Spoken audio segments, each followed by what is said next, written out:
इयत्ता 7वी, विषय सामान्य विज्ञान, पाठ 7वा, गती, बल व कार्य.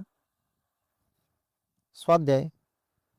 प्रश्न पहिला, रिकाम्या जागी कंसातील योग्य पर्याय लिहा. अ.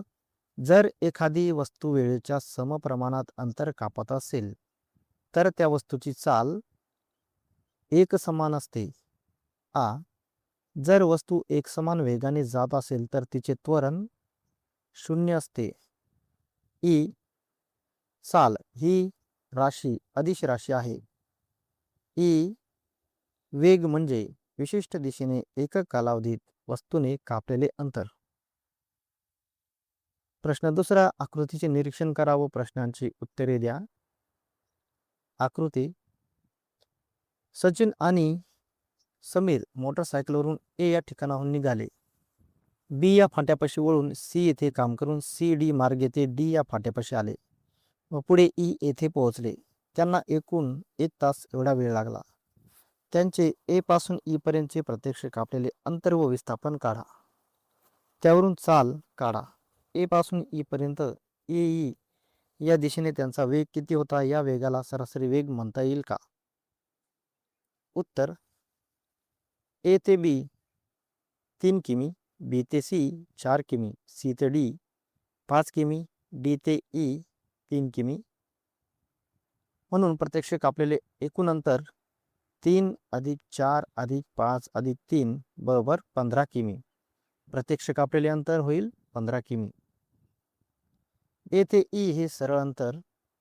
ए बरोबर ए बी अधिक बी डी अधिक डी ई बरोबर 3 + 3 + 3 बरोबर 9 किमी. विस्थापन येईल 9 किमी ए ई दिशेने. वेळ बरोबर 1 तास. चाल बरोबर एकूण अंतर छेद वेळ, म्हणून 15/1 बरोबर 15 किमी प्रति तास. तर चाल असेल 15 किलोमीटर प्रति तास. वेग बरोबर विस्थापन छेद वेळ, म्हणून 9/1 बरोबर 9 किमी प्रति तास. ए दिशेने वेग येईल 9 किमी प्रति तास. प्रश्न तिसरा आहे, खालील ए गटामधील शब्दांची योग्य जोडी बी व सी गटातून निवडा. उत्तर. कार्य जूल अर्ग, बल न्यूटन डाइन, विस्थापन मीटर सेंटीमीटर. प्रश्न चौथा, तारेवर बसलेला पक्षी उडून एक गिरकी घेऊन पुन्हा बसलेल्या जागी येतो. त्याने एका गिरकीत कापलेले एकूण अंतर व त्याचे विस्थापन याबाबत स्पष्टीकरण द्या. उत्तर. पक्षी तारेवरून उडून एक पूर्ण गिरकी घेतो व पुन्हा त्याच जागी येऊन बसतो. त्यामुळे त्याने उडताना काही अंतर कापलेले असते, म्हणून एकूण अंतर 0 नसते. परंतु पक्षी ज्या ठिकाणाहून उडाला त्याच ठिकाणी परत आला असल्यामुळे त्याच्या सुरुवातीच्या व अंतिम स्थानात फरक राहत नाही. त्यामुळे त्याचे विस्थापन 0 होते. प्रश्न 5वा, बल, कार्य, विस्थापन, वेग, त्वरण, अंतर या विविध संकल्पना तुमच्या शब्दात दैनंदिन जीवनातील उदाहरणासह स्पष्ट करा. उत्तर. बल, एखादी वस्तू ढकलणे किंवा ओढणे म्हणजे बल होय. उदाहरणार्थ, दरवाजा ढकलून उघडणे, सायकल चालवणे.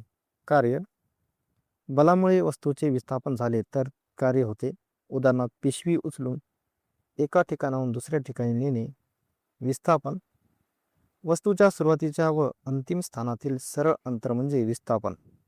उदाहरणार्थ, शाळेतून घरी सरळ जाणे. वेग, ठराविक दिशेने होणाऱ्या गतीचा दर म्हणजे वेग. उदाहरणार्थ, कार पुण्याकडे 60 किलोमीटर प्रति तास वेगाने जाणे. त्वरण, वेगात होणारा बदल म्हणजे त्वरण. उदाहरणार्थ, मोटरसायकलचा वेग हळूहळू वाढणे. अंतर, वस्तूने प्रत्यक्ष चालून गेलेला मार्ग म्हणजे अंतर. उदाहरणार्थ, मैदानाला फेरी मारताना चाललेले एकूण अंतर. 6. एका सपाट व गुळगुळीत पृष्ठभागावर एक चेंडू ए पासून डी कडे घरंगळत जात आहे. त्याची चाल 2 सेमी प्रति सेकंद इतके असून बी येथे आल्यावर मागील बाजूने सी पर्यंत त्याला सतत ढकलले.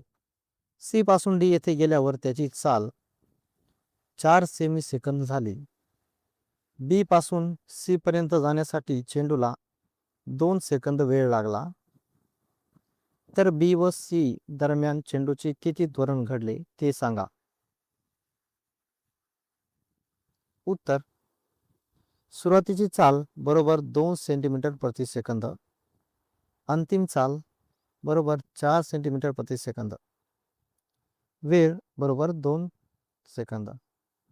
सूत्र: त्वरण बरोबर अंतिम चाल वजा सुरुवातीची चाल छेद वेळ, म्हणून 4 वजा 2 छेद 2 बरोबर 1 सेमी प्रति सेकंद वर्ग. म्हणून चेंडूचे त्वरण जे आहे ते 1 सेमी प्रति सेकंद वर्ग आहे. प्रश्न 7वा खालील उदाहरणे सोडवा. एकसारख्या वेगाने चाललेल्या मोटारीला थांबवण्यासाठी 1000 न्यूटन बल लावले. तरीही मोटार 10 मीटर अंतर चालून थांबली. या ठिकाणी कार्य किती झाले? उत्तर: दिलेली माहिती आहे बल 1000 न्यूटन विस्थापन 10 मीटर. सूत्र: कार्य बरोबर बल गुणिले विस्थापन, म्हणून 1000 गुणिले 10. उत्तर येईल 10,000 जूल. उत्तर: कार्य बरोबर 10,000 जूल. आ 20 किलोग्रॅम वस्तुमानाची गाडी सपाट व गुळगुळीत रस्त्यावरून 2 न्यूटन इतके बल लावल्यावर 50 मीटर सरळ रेषेत गेली. तेव्हा बलाने किती कार्य केले? दिलेली माहिती बल 2N, विस्थापन 50 मीटर. सूत्र: कार्य बरोबर बल गुणिले विस्थापन बरोबर 2 गुणिले 50, म्हणून 100. उत्तर येईल बलाने केलेले कार्य बरोबर 100 जूल.